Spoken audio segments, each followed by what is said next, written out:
It's me, Maurieos. Hello, and welcome to SMOKO with Maurieos, episode 11.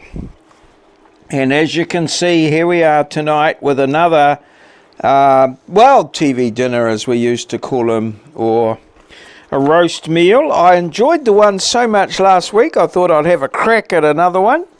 So, not being quite as well prepared as last week, we're going for roast pork, which is, I have to say, my favourite meat, based mostly on my mother. I guess from the saying, living high on the hog, my mother's sort of benchmark of affluence was roast pork.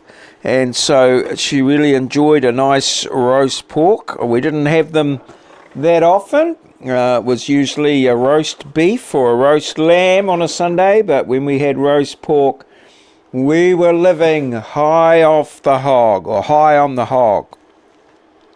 So this roast pork is with crackling. Oh, I'm looking forward to that. And applesauce is served with roast potato, kumara, pumpkin, steamed veggies, and lashings of mouth-watering pan juice gravy for a meal as good as homemade. And in a smoko shed, I mean, what?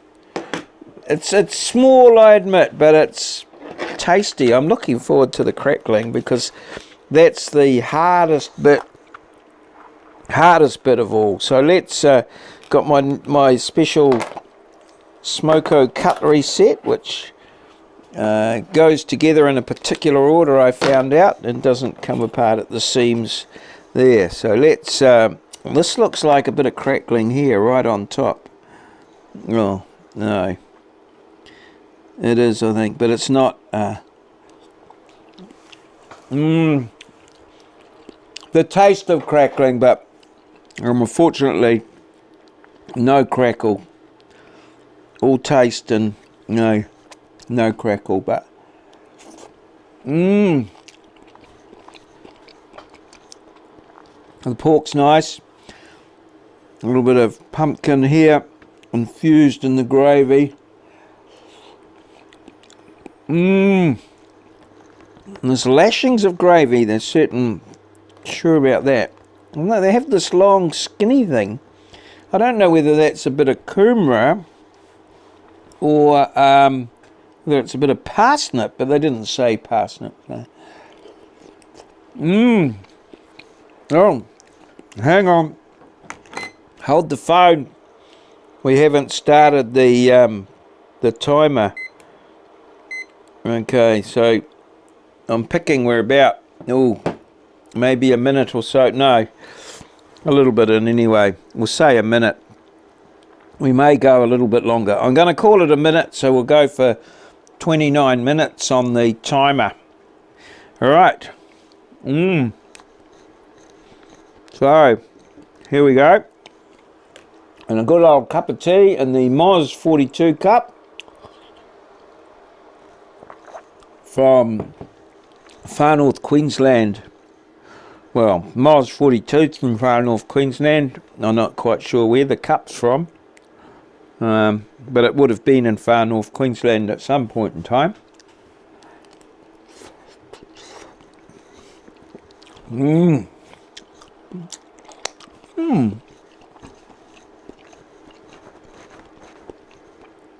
Yes, very nice. Got nice porky flavour there, with, as they say, lashings of gravy.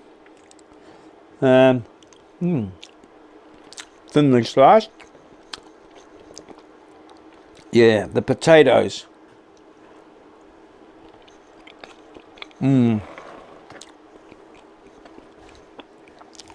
Nice, but a wee bit on the rubbery side. Tomorrow's meals, roast pork. The potatoes, they don't fare so well. You got to get lashings of gravy on them.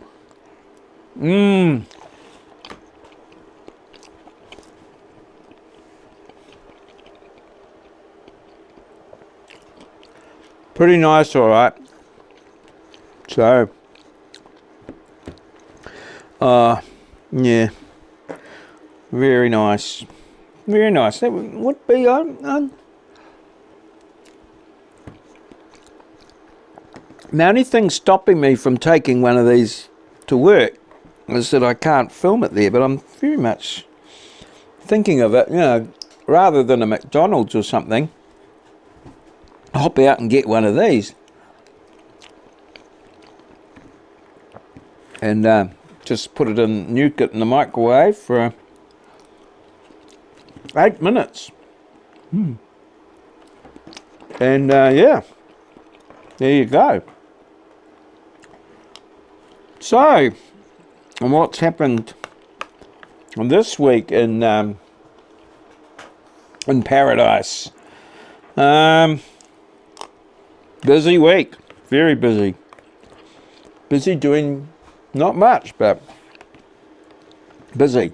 And coming up this week, well, last week was a short week, so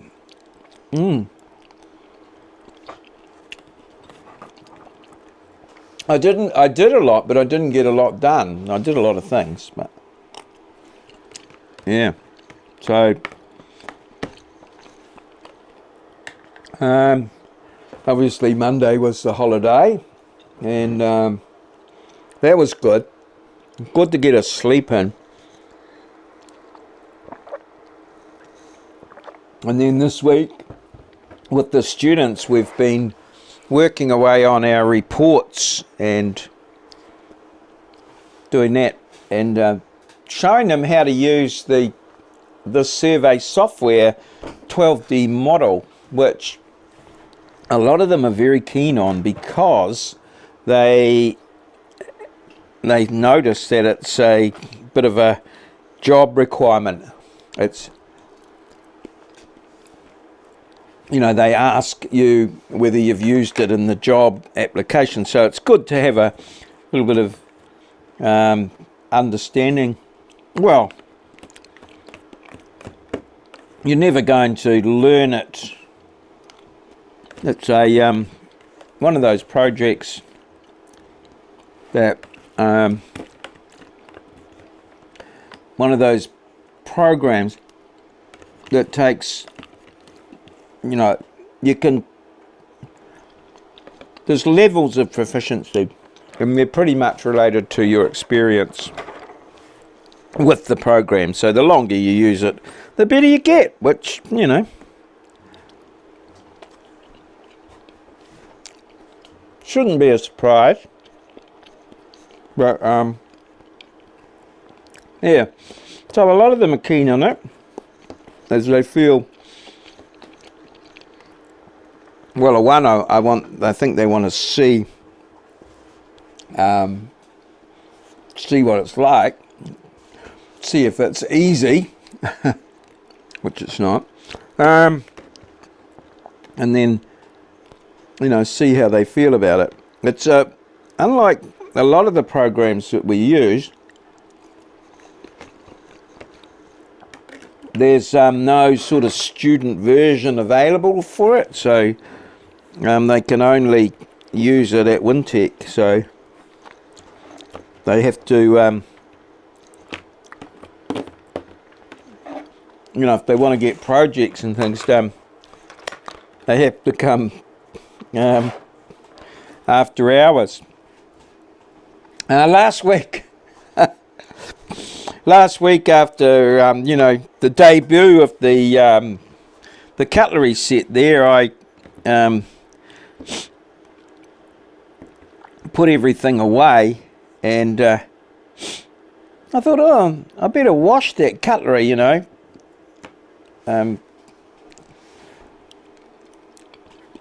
So I went looking for it, couldn't find it. Wonder where I put it. I'd put it in the rubbish tin, thrown it out with the dish here. So, I think very expensive rubbish, but I managed to retrieve it. without too much drama.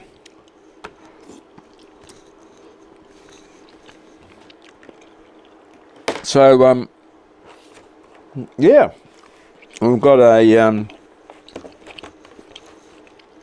it's on to its second use in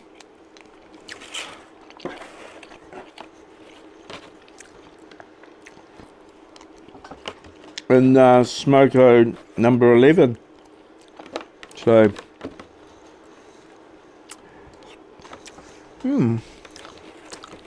I'm just looking at the symbols here.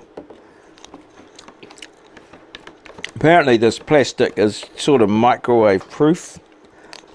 It's got all sorts of little symbols on the bottom. Something in it. So yeah, whoa. As you can see, I enjoyed that. You know, the fat side of me probably says that I could eat at least another 2 or 3 of those, but that's probably ample sufficiency, as they say. So yeah, so threw the utensils out, but managed to retrieve them. So roast pork, yeah, very nice, very nice. I'll do it again, yep.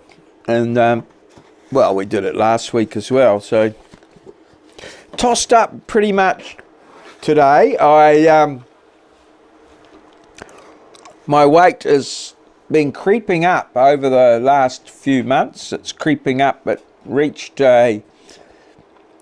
85, I think, at some point either last week or there, and that's the tipping point. We've got to get it down from there. I've got various heart conditions and things like that you know, I shouldn't be eating a lot of fatty foods, and this might be the only sort of meal like I have like that. It's pretty you know, reasonably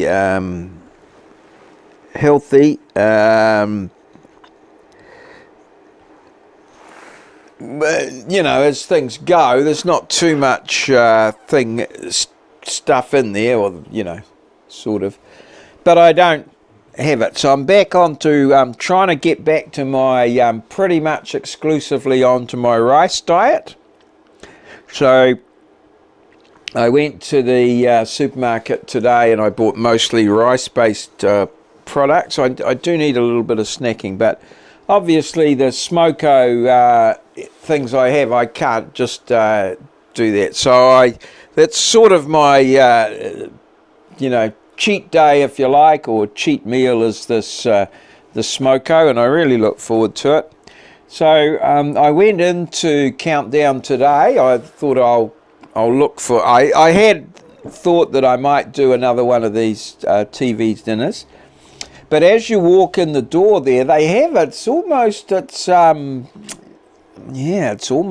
a SMOKO sort of section. It's got all sorts of things, because a lot of people do go to the supermarket for their lunch each day. I know I used to when I was working across the road from Big Fresh, and so they've got this sort of conveniently, just as you walk in the door, a selection of pies.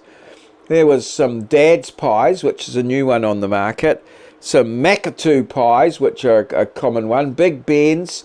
There was quite a variety of different pies there, and I was very tempted to have a crack at one of the Dad's pies, which look nice and filling, but they didn't have mince there. So I thought, I'll have a look around and I might come back for one of those. And then I went to the bakery and I've done the raspberry fingers before, but I've been looking for weeks for the Countdown date scones. Now look at that. That is a benchmark date scone. that is the benchmark of date scones. I judge all my scones either above or below this scone. The Countdown date scone, in particular the ones from the Countdown to Rapa. I think they're baked on site, but they're come in a pack of 4. I've had 2 earlier for my pre-smoko for my afternoon tea, which I had out on the deck, which you'll see in my daily vlog a bit later on. There, so I saw these. Been looking for them for weeks, really. So they went straight in the basket. So that sort of set the course. That sort of put the pie out of the picture, because that's enough sort of flour and gluten and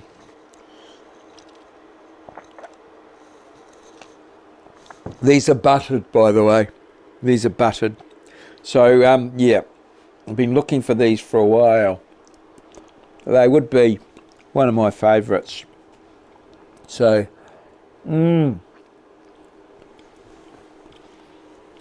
so yes, an interesting week with the students. The 12D is able to do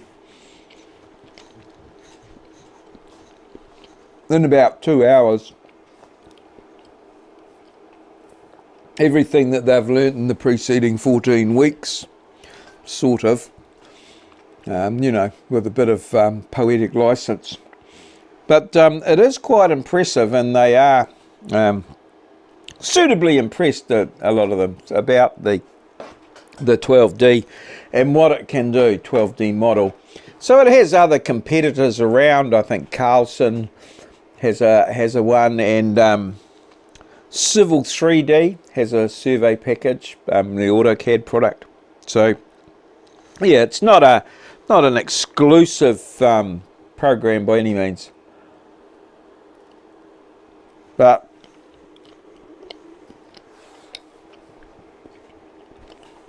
well suited to the New Zealand and Australian scene. And in fact, well supported in there, so that there's the guys are pretty good. They'll look after you and that sort of thing. So yeah, it's sort of a little bit of parts of it are tailored to suit the New Zealand and Australian scene, which is fairly similar, based on the same sort of concepts with their land laws and cadastral things, based on the Torrens system, used for first developed for keeping track of ship supplies. So yeah,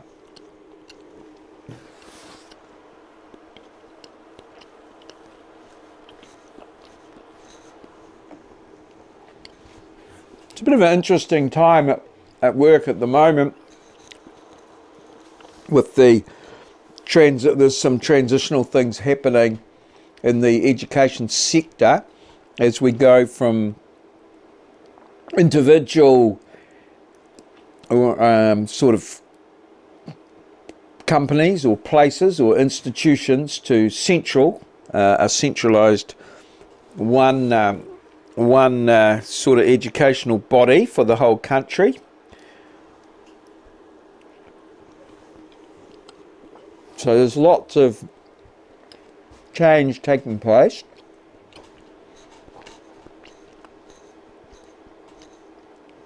Fortunately, the area that I work in, engineering, is seen to be one of the models of what they want to happen, what the proposal is. So hopefully there won't be too much for us to do or change.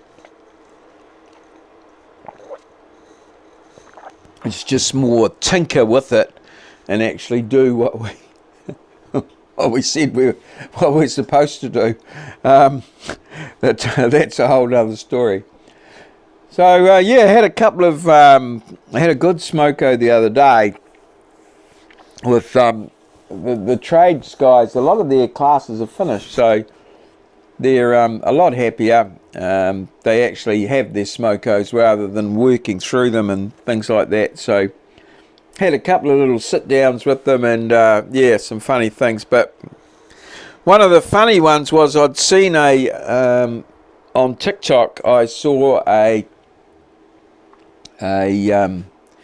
little TikTok about these guys talking about the names, you know, people's nicknames and things like that, which is, well, I think it's pretty common here in New Zealand and I know in Australia, and possibly in the UK as well, particularly amongst English speaking people, I think, but I'm not sure. I'm not 100% sure on that, but certainly it's an area that certainly gives me a lot of enjoyment and amusement and smiles. So they were talking about different nicknames that they had, and the guys that I was talking with, fitters and turners, and they were talking about CNC machines and boring holes and things like that, and it reminded me of one of the nicknames that they had that came out of this discussion they had was for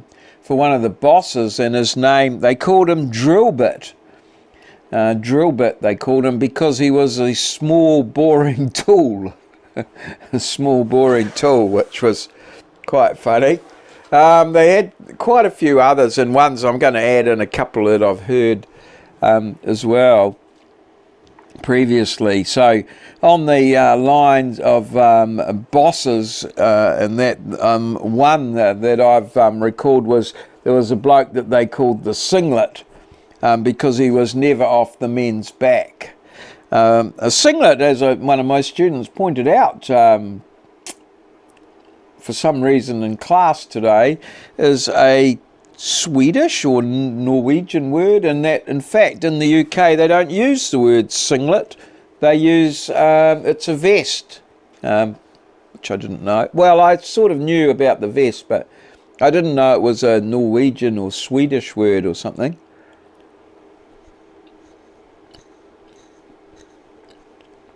Surprise, surprise, the student who brought that up was of possibly Swedish descent, I would say. So yes. Another chap was one that they called the Mirror. The Mirror. So every time you asked him something, you know, a question of that, he would say, I'd look into it. I'd look into it. So,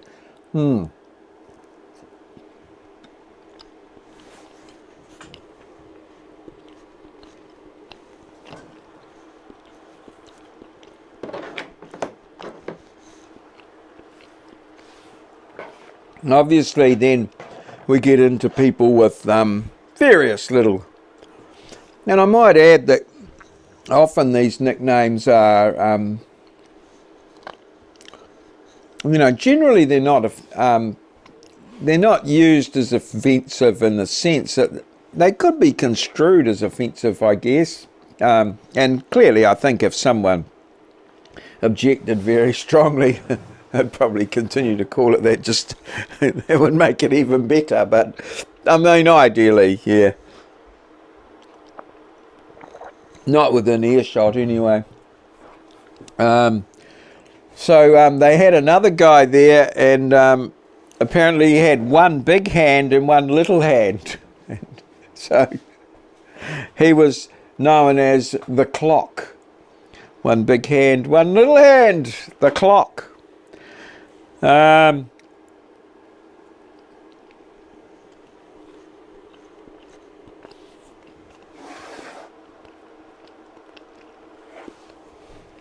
Another interesting one, bit more subtle, was a guy, and this guy was known as Keth.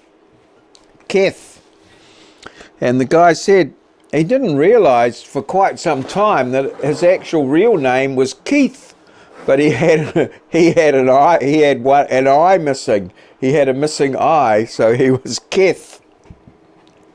Which yeah, that's a bit intriguing and going quite a way down the track. But and then some of the others got quite esoteric. Well, I don't know if that's the right word, maybe. But there was one guy who had one leg shorter than the other, so he tended to, when he walked, his head bobbed from side to side, and he was known as the sniper's nightmare. I don't know whether that one I wasn't.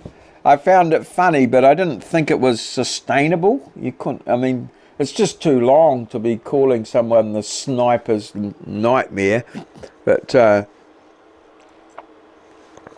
not to his face anyway. But yes, there's all sorts of interesting ones like that I've come across over the years. Now that I'm sort of doing TikToks and things, I'm making a note of them and try and record them for posterity. Well, that's what I reckon, but it's probably just to get a few extra views, you know.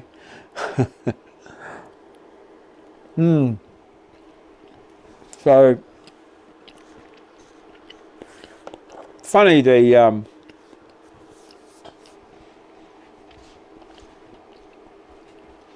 a lot of the names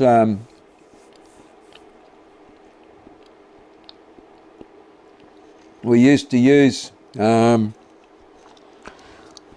was yeah, would possibly be considered offensive these days and not in popular usage anymore, but yeah, were quite common really around the workplace, I guess. I guess you could say things have improved, but you know, I find sometimes a lot of workplaces, in my opinion anyway, are quite humorless in that regard.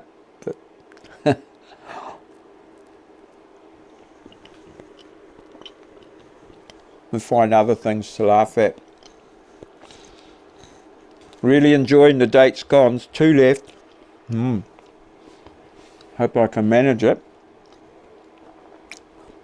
There's yeah, episode 11. So what have we got going forward? Well, I had was looking forward to this long weekend to get some marking done. So far I've done no marking. I've tried today. I got up reasonably early, did my pills. I was going to, and then I decided that I needed to send some hats out. So I had 2 hats to send out. One to the winner of my TikTok quiz last Wednesday, Get Amongst It 69, and one to my sort of moderator who's been with me since day one of the quizzes, Charlie, and came so close to winning a hat on a couple of occasions, but got pipped at the post. So I thought, oh well. Finally, I think she's been very helpful and a lot of fun along the way. So I've sent out a hat to Charlie, and it's, yeah, bloody marvellous. I hope they should arrive sometime this week. I've also been, it was my birthday a couple of weeks ago on May, my birthday, and my wife and I seldom exchange presents as such, but we do sort of splash out a little bit on ourselves. So I had a little bit of a look around Amazon, and I've ordered a couple of things. I'm quite interested in trying to capture street scenes, maybe with the GoPro or something like that. With I'm loath to say covert photography, but I think people react to the camera, so I just want, you know, casual photography that I can use as backgrounds to my videos and things. So I've bought a little buttonhole camera. I don't hold out too much hope for that, but it's a little, like, it looks like a button, so it's there. So want to see how that goes, just walking down the street. And also I've bought a chest holder for my GoPro, which I might, you know, wear on my chest and then just put a t-shirt or something over it. With a hole in it, which is, you know, my t-shirts, a lot of them have holes in them, so that wouldn't be too untoward. I wonder if I could get a t-shirt of a camera that actually had a camera in it. That would be interesting. So hopefully that, well, it's supposed to arrive on the 18th of June, according to Amazon, so we'll see. So there we go, that's 29 minutes of Smoko with Maurio. I've still got 2 date scones left and a little bit of a cup of tea, but yeah, the time goes fast when you're having Smoko and chatting. I'm still on the lookout for, you know, guests and things like that, so happy to share my Smoko with someone else. And yeah, let's see what happens. Thanks to everybody for your support of my channel, and thanks for watching Smoko with Maurio. I hope you have a bloody marvellous week. Cheers. See you.